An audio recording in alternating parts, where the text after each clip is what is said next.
It first appeared in the skies like an arrow shot from a bow that had been waiting for centuries to be released. Sleek, sharp, and unapologetically aggressive, it didn't look like just another Soviet jet. It looked like something built to hunt. The NATO codename would eventually be Fishbed, but to the men who designed it, and to those who would fly it, it was simply the MiG-21. This wasn't merely an airplane, it was a weapon born in the most dangerous years of the Cold War, when every radar echo could be the start of the unthinkable. From the moment it took to the air, it carried a promise: to meet the enemy head-on, close the distance faster than they could react, and leave nothing but contrails and questions behind. In the late 1950s, Soviet engineers at the Mikoyan Gurevich Design Bureau were under extraordinary pressure.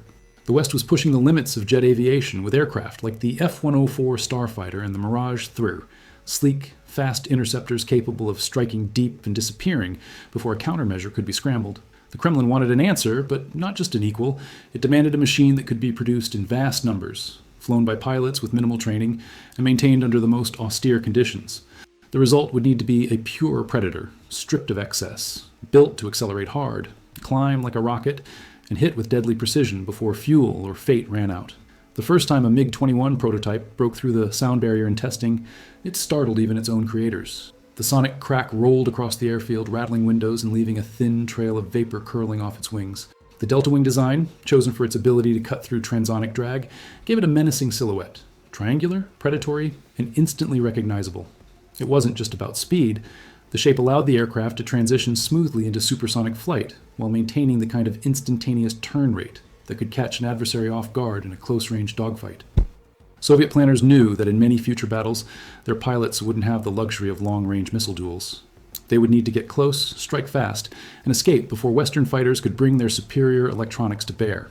If you enjoyed diving into the story of the legendary MiG-21, make sure to hit that like button so this video reaches even more aviation fans. Subscribe to the channel so you don't miss our next deep dive into the machines that shaped history, and tell us in the comments, if you could sit in the cockpit of any Cold War fighter for one mission, which one would you choose and why?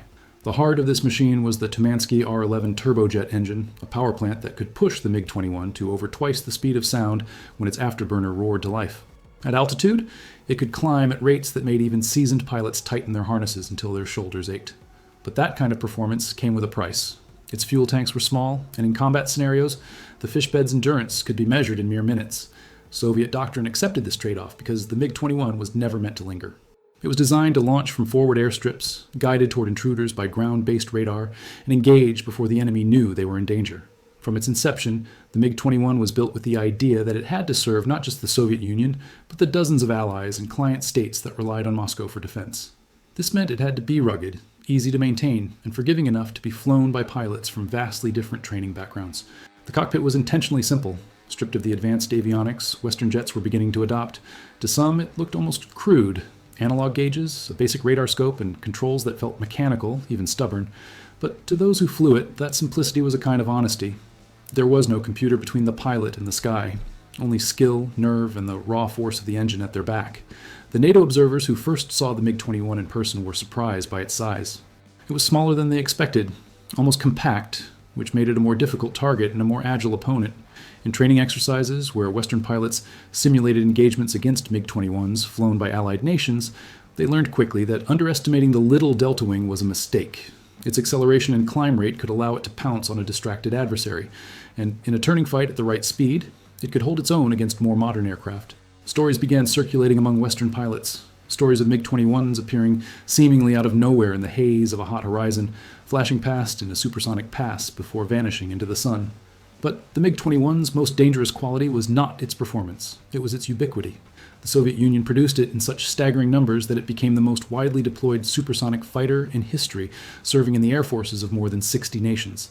Wherever geopolitical tensions flared, there was a good chance a Fishbed was involved. From the deserts of the Middle East to the jungles of Southeast Asia, it became a familiar and often feared shape in the sky. This global presence meant that countless pilots, some highly trained, others barely beyond their first solo flights, would take the MiG-21 into combat, with results that ranged from spectacular victories to tragic losses. In the early years, its reputation spread not just through military channels, but in the public imagination. Grainy photographs of its distinctive nose intake and triangular wings appeared in newspapers around the world. Military analysts debated its strengths and weaknesses, often with little real information. Was it a match for the latest American fighters? Could it challenge NATO air superiority if war broke out in Europe? The uncertainty was part of its power. The West knew it was fast. They knew it was cheap enough to build by the thousands. And they knew it was in the hands of pilots who might be ordered to use it at a moment's notice. That combination was enough to keep generals awake at night. Even in peacetime, the MiG-21's presence was a statement. Parked on the tarmac in neat, disciplined rows, their sun-glinting canopies facing the horizon, they were a reminder that airspace was something that could be contested at any time. For the nations that operated them, they were symbols of sovereignty, deterrence, and pride. For those who might face them in combat, they were potential threats, lurking just beyond radar range. Yet, for all its menace, the MiG-21 was also an aircraft of contradictions. It was both cutting-edge and minimalist, lethal and limited, beloved by some pilots and cursed by others. Those contradictions were part of what made it endure, part of what made it adaptable enough to remain in service long after its contemporaries had been retired or relegated to museums. Its story was just beginning, and the decades to come would test its design in ways its creators could not have fully imagined.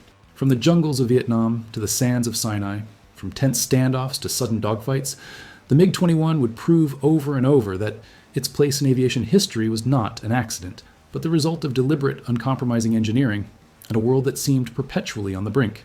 And as it stood poised on runways across the globe, nose pointed toward the unknown, one question hung in the air, a question that neither its designers nor its enemies could yet answer. When the time came, would the small, fierce machine be enough to change the course of a battle or even a war? That question would only be answered in the crucible of real combat, and that moment was coming faster than anyone realized. From a distance, the MiG-21 looked almost impossibly sleek, like a dart caught mid-flight. Up close, its proportions revealed a design where every line served a purpose. It measured just over 15 meters from nose to tail, with a wingspan barely exceeding 7 meters, thanks to the sharply swept delta wings that gave it both its iconic silhouette and its defining aerodynamic personality. Those wings were set at a 57-degree sweep, an angle chosen to reduce drag at transonic speeds and allow the aircraft to transition into supersonic flight with minimal turbulence. The trade-off was clear from the beginning. Stability at low speeds would be compromised, but the MiG-21 was never meant to loiter slowly above a battlefield. It was born to arrive, fast, strike hard, and be gone. The delta wing itself was both a blessing and a challenge. In high-speed flight, it offered low drag and a large internal volume for fuel, but during takeoff and landing, the wing's shape required higher angles of attack, meaning the pilot's view over the nose was restricted. This created tense moments during approach, especially on short, rough runways common in many of the nations that operated the MiG-21. Pilots learned to trust their instruments more than their eyes, guiding the aircraft down by feel, often with the awareness that a single miscalculation could end in disaster. It was a plane that rewarded skill and punished complacency, a fact that only deepened its mystique among those who mastered it. At the very tip of the nose sat the MiG-21's most distinctive feature, a large circular intake housing a movable shot cone. This was more than just an aesthetic flourish. It was a critical piece of engineering that allowed the aircraft to manage airflow into the engine at supersonic speeds. As the MiG accelerated, the shot cone would extend forward, creating a shockwave that slowed and stabilized the incoming air before it reached the compressor blades. Without this system, the engine could stall catastrophically when transitioning through different speed regimes. In practice, this meant the MiG-21 could safely and efficiently push past Mach 2 without starving its own power plant. Behind that intake sat the Tamansky R-11 turbojet, the heart of the Fishbed. In its early variants, it produced over 5,700 kilograms of thrust with afterburner, allowing the aircraft to climb at more than 200 meters per second. That meant a skilled pilot could take off from a short forward base and, within moments, be at interception altitude, guided by ground radar toward an incoming threat. In mock intercepts, MiG-21s could be airborne, armed, and climbing toward an intruder in less time than it took some Western fighters to complete their engine start sequence. This rapid response capability was not just a matter of pride, it was part of the Soviet doctrine that envisioned swarms of interceptors rising like a wall to shield critical cities and military infrastructure. Yet, for all this speed and climb performance, the MiG-21 carried a built-in limitation: fuel. The airframe's slender fuselage left room for only modest internal fuel tanks, and while the delta wing design helped, combat endurance was still measured in tens of minutes, not hours. On paper, the operational range was around 1,200 kilometers. But in real-world combat sorties, where afterburner use was frequent and high-speed maneuvers burned fuel at a ferocious rate, that figure dropped sharply. This meant that MiG-21 pilots operated with a constant clock ticking in their heads. Every decision, whether to pursue, to disengage, to climb higher, came with the shadow of fuel reserves looming over it. Many Cold War-era engagements involving the Fishbed ended not because one side destroyed the other, but because both combatants had to turn for home before their tanks ran dry. Inside the cockpit, the philosophy of functional simplicity was immediately apparent. There were no multifunction displays, no digital navigation aids, and no advanced autopilot systems like those that were beginning to appear in Western fighters. Instead, pilots were greeted with analog gauges, a small radar scope, and straightforward mechanical controls. The radar itself, the RP-21 Sapphire in early models, was compact and limited in range, but it could track and guide infrared missiles toward a target within a relatively narrow engagement envelope. This made the MiG-21 particularly lethal in quick, decisive attacks, especially when the pilot could close the distance without being detected. The seat position was high, giving the pilot a commanding view to the sides but limited forward visibility due to the long nose and high angles during certain phases of flight. This required exceptional spatial awareness in dogfights, as losing sight of an opponent for even a second could be fatal. Soviet training manuals emphasized aggressive, short engagements, hit-and-run tactics that played to the MiG-21's acceleration and climb, while avoiding prolonged turning fights where it could be outmaneuvered by aircraft, with more forgiving low-speed handling. The control surfaces were hydraulically assisted but retained a direct mechanical feel. Pilots described the jet as responsive and almost twitchy, reacting immediately to stick inputs. This responsiveness gave skilled aviators the ability to perform rapid, violent maneuvers to evade missiles or outflank an opponent. However, it also meant that any overcontrol at high speed could bleed energy dangerously fast. Energy management became an art form for MiG-21 pilots, knowing when to trade speed for position and when to hold back, conserving both momentum and precious fuel. In flight, the MiG-21's small frame and delta wing meant it could vanish from an enemy's radar more easily than larger fighters, especially at low altitude. This allowed for ambush tactics, popping up suddenly from the deck to engage before the opponent could react. In conflicts from the Middle East to Southeast Asia, this element of surprise proved devastating. Western pilots often remarked on how quickly the Fishbed could appear in their mirrors, a silver flash turning into a deadly threat in seconds. Yet, these same design features that made it formidable in combat demanded respect and discipline from those who flew it. Landing speeds were high, and the Delta Wing's low-speed instability meant that any misjudgment during final approach could result in a hard touchdown or worse. On short, uneven runways and remote air bases, this risk was magnified, especially in poor weather. Pilots learned to balance the need for precision with the knowledge that their aircraft was built for rugged conditions, capable of operating from semi-prepared strips where Western fighters would hesitate to land. Every detail of the MiG-21's design told a story of compromise, purpose, and intent. The sharp nose intake was there because it allowed the engine to breathe at speeds most fighters could only dream of. The small wings were chosen because they made the aircraft blisteringly fast, even if they demanded more from the pilot at low speed.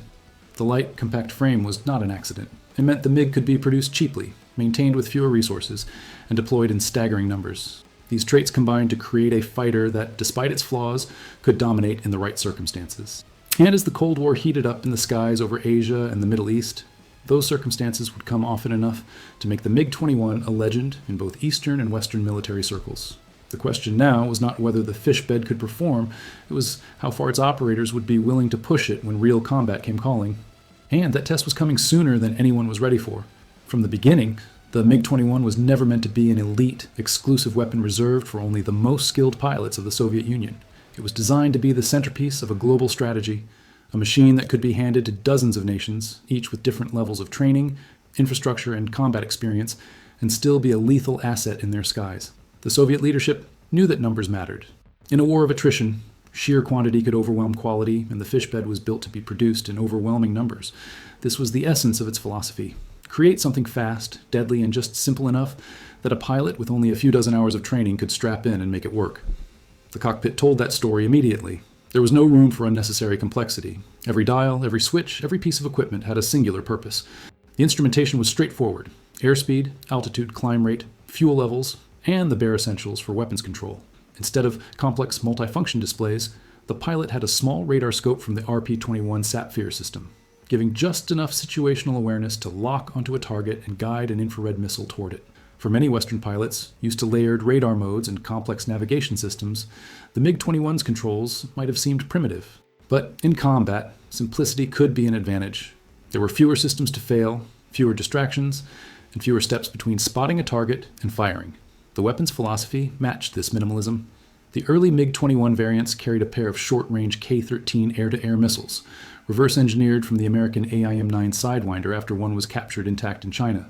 These missiles were simple heat seekers, designed for close-range combat where a visual lock was essential. Alongside them, the Fishbed retained a 23mm twin-barrel cannon, giving it teeth in situations where missiles were ineffective or the fight devolved into a turning battle.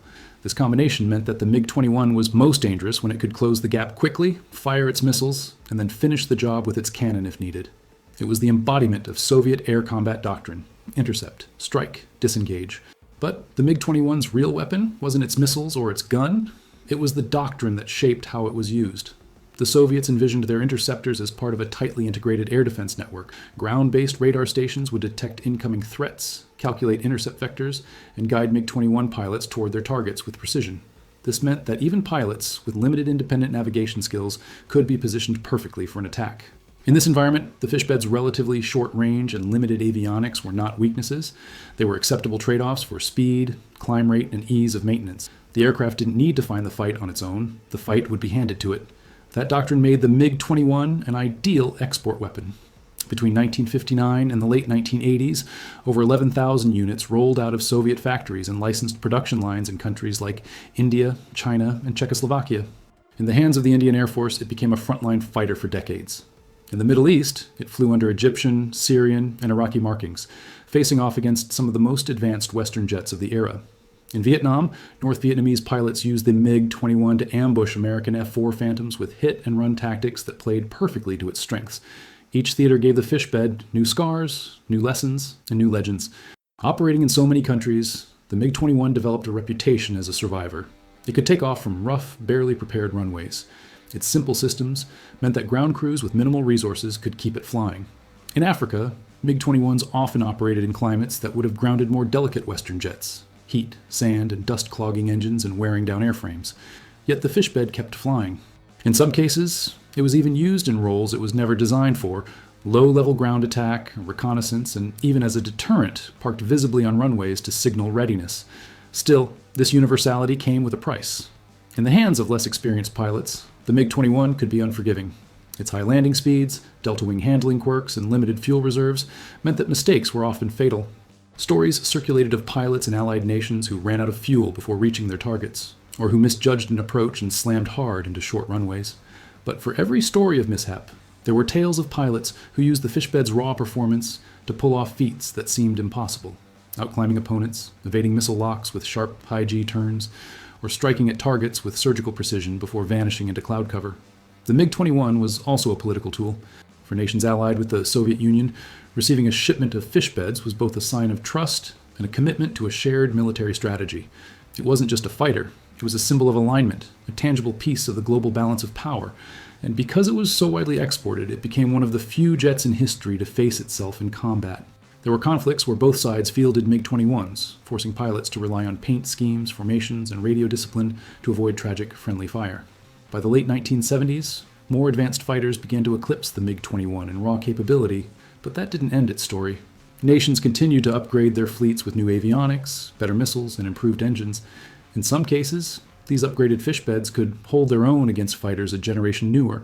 In others, they became invaluable as aggressor aircraft, used in training to simulate the tactics of potential adversaries.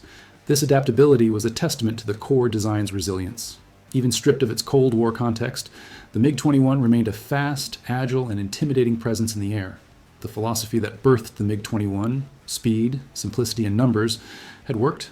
But as the Cold War entered its later stages, a new question began to emerge. Could a machine designed for quick, controlled intercepts survive in a world where air combat was becoming more complex, with longer ranges, advanced sensors, and multi-role demands? That question would soon be answered, not in design bureaus or diplomatic circles, but in the heat of real battles where the Fishbed would face some of its toughest opponents yet.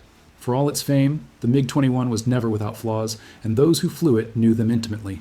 The same delta wings that gave it blistering speed and impressive climb rates also created instability at low speeds. On final approach, the aircraft demanded a high angle of attack, which limited forward visibility and made landings a tense, precise operation. A miscalculation could mean overshooting the runway or touching down too hard, and on the short, uneven airstrips common in many of the nations operating the Fishbed, that risk was amplified. Veteran pilots learned to manage this with experience, but for younger or less seasoned aviators, it could be unforgiving. The MiG-21 rewarded precision and punished complacency without hesitation. Its short range was another constant constraint. Pilots flying combat air patrols or intercept missions always had the fuel gauge in the corner of their eye, knowing they had only minutes to engage before they had to turn back. In the heat of battle, this limitation forced hard choices. Pursue an enemy a few kilometers too far, and you risked not making it home. Many engagements, particularly in the Middle East and Vietnam, ended abruptly, not because one side had decisively beaten the other, but because both had to disengage to avoid running out of fuel. It was a reminder that in air combat, endurance could be as important as agility or speed. In close-range dogfights, the MiG-21 could hold its own, but as air combat evolved into engagements at beyond visual range distances, its lack of advanced avionics became more apparent. Its early radar systems were limited in range and capability, making it heavily reliant on ground control for intercept vectors. Against opponents with long-range missiles and sophisticated look-down, shoot-down radar, the Fishbed was at a disadvantage. Pilots had to rely on cunning, terrain masking, and surprise to close the distance before launching an attack. In skilled hands, these tactics could still yield victories, but the margin for error was razor-thin. Yet, despite these shortcomings, the MiG-21 achieved remarkable success in the hands of pilots who understood its strengths. In the skies over Vietnam, North Vietnamese aces like Nguyen Van Cock used the Fishbed's acceleration and climb to ambush American F-4 Phantoms, striking quickly and disappearing before the heavier, less agile aircraft could respond. In the 1971 Indo-Pakistani War, Indian Air Force MiG-21s scored significant kills against Pakistani Sabres and Mirages, cementing their reputation in South Asia. In the Middle East, Syrian and Egyptian pilots used the jet to challenge Israeli air superiority, sometimes flying multiple sorties a day from makeshift desert runways. Combat also revealed the MiG-21's adaptability. Variants emerged with upgraded Tamansky engines, improved radar, and compatibility with more modern missiles. Some countries, like India, developed indigenous upgrade programs, fitting the aging airframes with new avionics, electronic warfare suites, and even helmet-mounted sights. These modernized fishbeds could still surprise opponents who assumed they were facing outdated, obsolete jets. In training exercises, even Western pilots came to respect the MiG-21's ability to threaten complacent adversaries, but the aircraft's global spread created unique situations, scenarios where the MiG-21 faced itself in combat. In the Iran-Iraq War, both sides fielded the fishbed, leading to tense, chaotic engagements where identification was critical and split-second decisions could mean shooting down a friend instead of a foe. Similar situations occurred in African conflicts, where Soviet-supplied MiGs operated on opposing sides of the same battlefield. These encounters underscored both the aircraft's ubiquity and the unpredictable nature of its service life. Beyond combat, the MiG-21's presence shaped the identity of the air forces that operated it. In many countries, it became a symbol of national pride, a visible, audible assertion of sovereignty.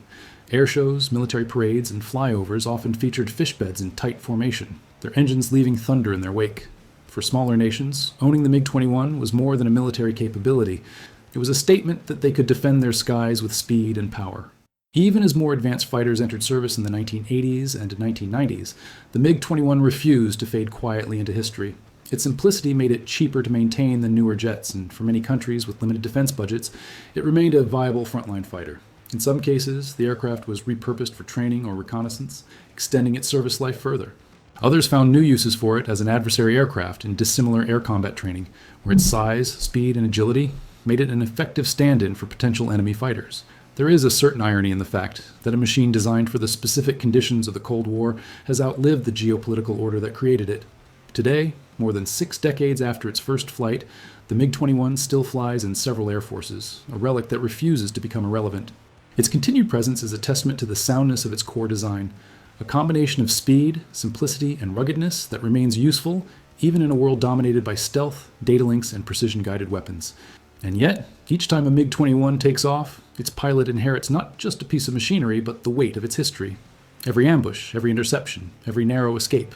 The aircraft carries the echoes of battles won and lost, of pilots who pushed it to its limits, and of nations that stake their defense on its capabilities.